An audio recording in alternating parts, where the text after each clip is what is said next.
Hello अस्सलाम वालेकुम, मैं हूं अहमद साजिद और आप देख रहे हैं Ahmad Sajid YouTube channel. Welcome back to another video. तो जैसा कि मैंने आपसे वादा किया था कि बाबर आजम के स्क्वाड से एक्सक्लूजन पर काफ़ी ज़्यादा स्टेटमेंट्स आई हैं, तो हम भी इसके ऊपर डिटेल्ड एनालिसिस करेंगे स्टैट्स को सामने रख कर। तो मैं कुछ छोटा सा होमवर्क करके आया हूँ स्टैट्स का बाबर आजम के, तो उसके ऊपर बात करेंगे, उसके ऊपर तज्जिया करेंगे।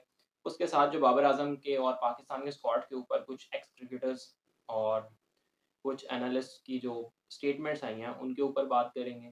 और उसी के साथ-साथ एक बड़े प्लेयर ने रिटायरमेंट का ऐलान कर दिया पाकिस्तान के अभी से कुछ देर पहले, उसके ऊपर भी बात करेंगे। तो वीडियो को एंड तक देखिएगा, लाइक, शेयर, सब्सक्राइब कीजिएगा और आप मेरी बात से इत्तेफ़ाक करते हैं, इख्तिलाफ़ करते हैं, जो भी करते हैं उसको कमेंट सेक्शन में ज़रूर बयान कीजिएगा।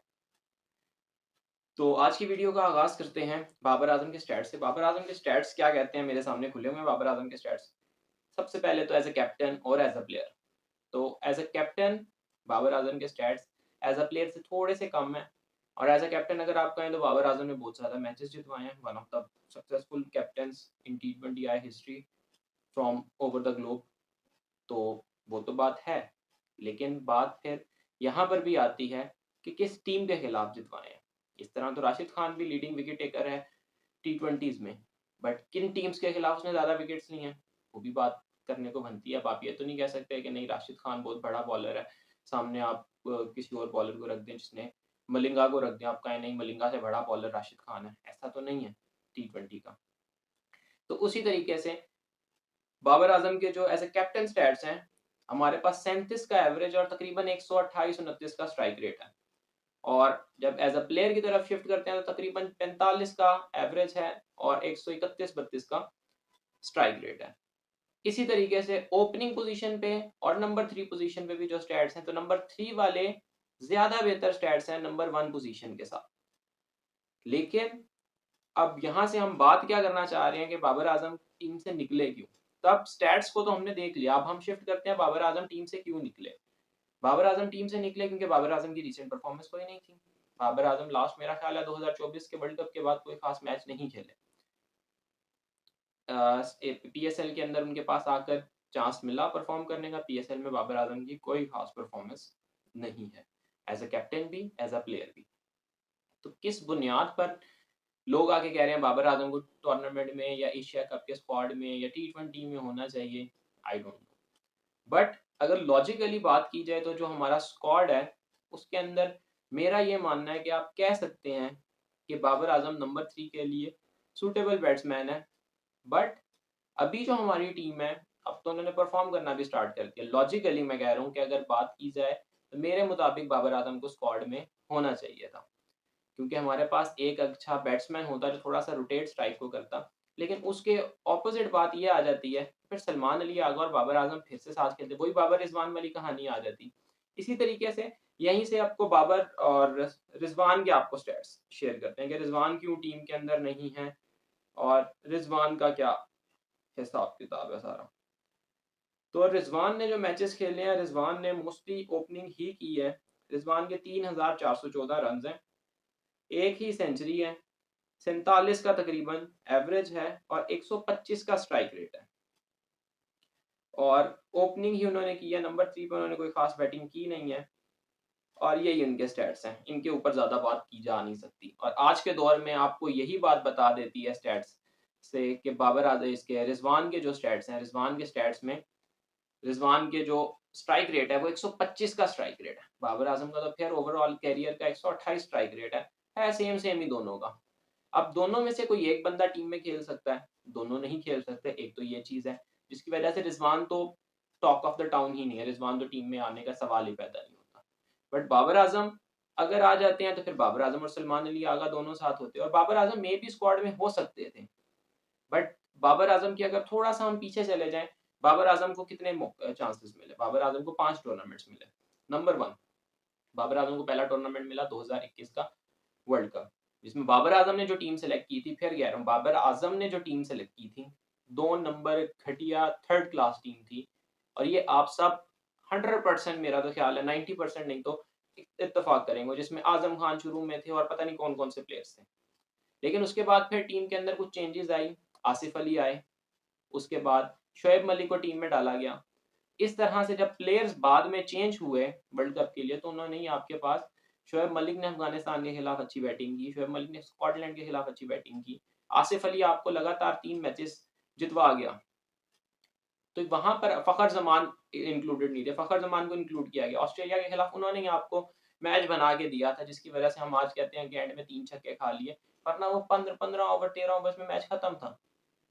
इसी तरीके से अगला बड़ा टूर्नामेंट हमें नंबर 2 कौन सा मिलता है, 2022 का वर्ल्ड कप। अब यहाँ से डाउनफॉल स्टार्ट हो गया, क्योंकि बाबर आजम कैप्टन बन गए। बाबर आजम को रमीज राजा ने इतनी ज्यादा अथॉरिटीज दे दी कि बाबर आजम समझने लगे कि भाई मुझे तो कोई यहाँ से हटा ही नहीं सकता, मैं पता नहीं कौन सी चीज हूँ, और मैं उस वक्त का कह लें टीम का फिरौन हूँ कि मुझे तो कोई कुछ नहीं कह सकता। बट ऐसा कुछ भी नहीं होता, ये दुनिया है, यहाँ पे जो आता है हर अरूज को जवाल आना ही आना है।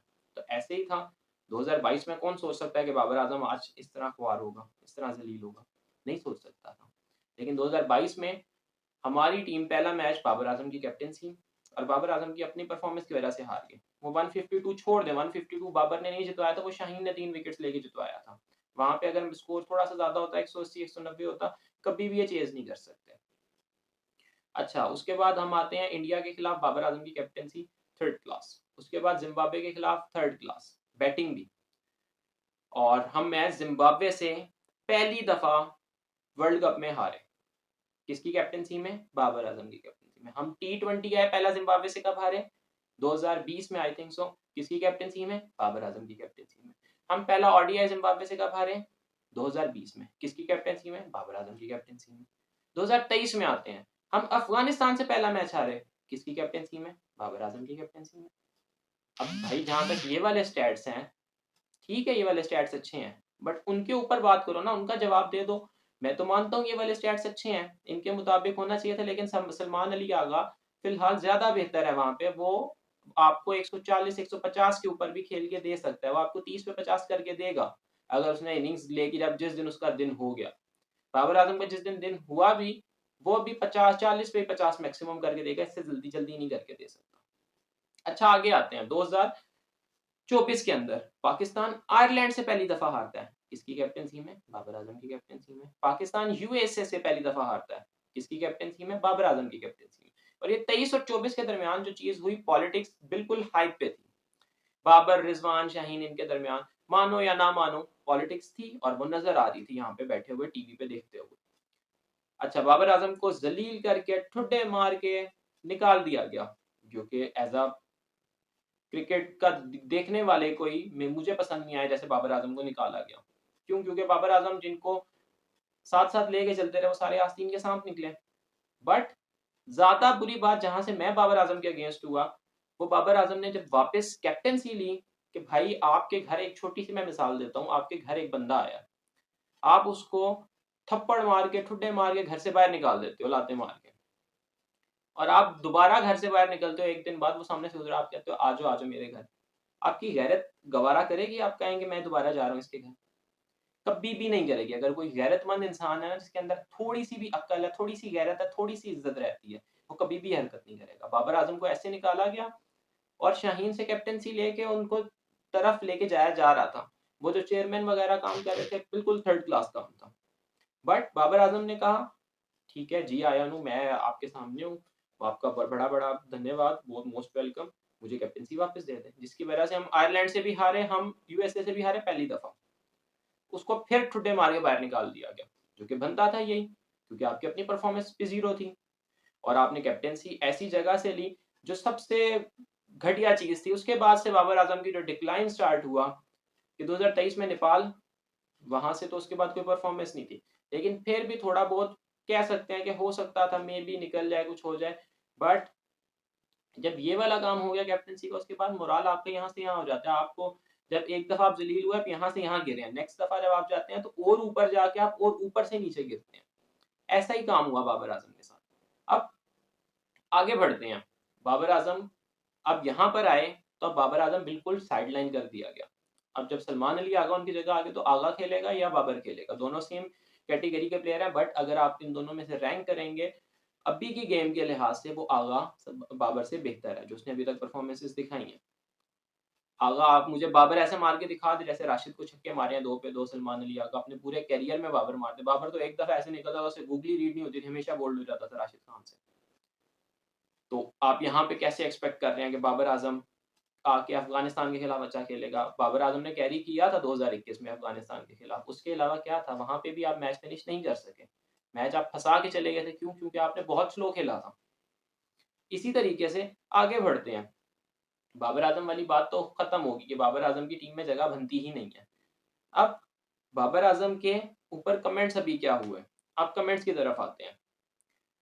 तो बाबर आजम के ऊपर कुछ बहुत से क्रिकेटर्स ने कमेंट्स किए कि उनके एक्सक्लूजन इंक्लूजन के ऊपर जो उनको निकाला गया और जो डिफरेंट प्लेयर्स को इंक्लूड किया गया और जो हमारा स्क्वाड आया। वसीम अकरम ने फिलहाल अभी रिसेंटली जो अभी ताबिश हाशमी का शो आया उसके अंदर बोला है कि बाबर आजम बड़ा प्लेयर है, क्लासी प्लेयर है, वापस आएगा।